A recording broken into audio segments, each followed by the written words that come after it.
6 দিরহাম মূল্য ছিল ইসলাম কবুল করার আগে। ইসলাম কবুল করে আল্লাহর ভয় অন্তরে থাকার কারণে মহান আল্লাহ বেলালের সম্মান কত বাড়িয়েছেন আপনি চিন্তাও করতে পারবেন না। কোথায় ছিলেন বেলাল, কোথায় পৌঁছিয়েছেন আল্লাহ? এই অন্তরে ভয় থাকার কারণে। হযরতে বেলাল কোথাও স্পষ্টভাবে বলতে পারতেন না, আশহাদু না বলে আসহাদু বের হয়ে যেত। সাহাবায়ে কেরামের কথা রাখতে গিয়ে বিশ্বনবী বেলালকে বাদ দিলেন। বেলালকে ডাক দিয়ে বলেন, বেলাল ফজরের সময় আর আসার দরকার নেই, নতুন মুয়াজ্জিন নিয়োগ দেওয়া হয়ে গেছে। হযরতে বেলাল সারা রাত ক্রন্দন করে তাহাজ্জুদের নামাজ পড়ে সেজদায় বলে, আল্লাহ আমার দাঁতগুলো এলোমেলো, এটা তুমি বানিয়েছো। আমি স্পষ্টভাবে কথা বলতে পারি না, এটা তোমারই দান। আমার চুলগুলো উস্কো খুস্কো, এটা তোমারই সৃষ্টি।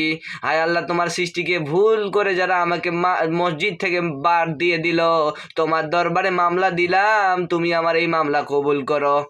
হযরতে বেলাল তাহাজ্জুদের নামাজ পড়ে আল্লাহর কাছে দোয়া করেছেন, মহান আল্লাহ সঙ্গে সঙ্গে কবুল করে নিয়েছে।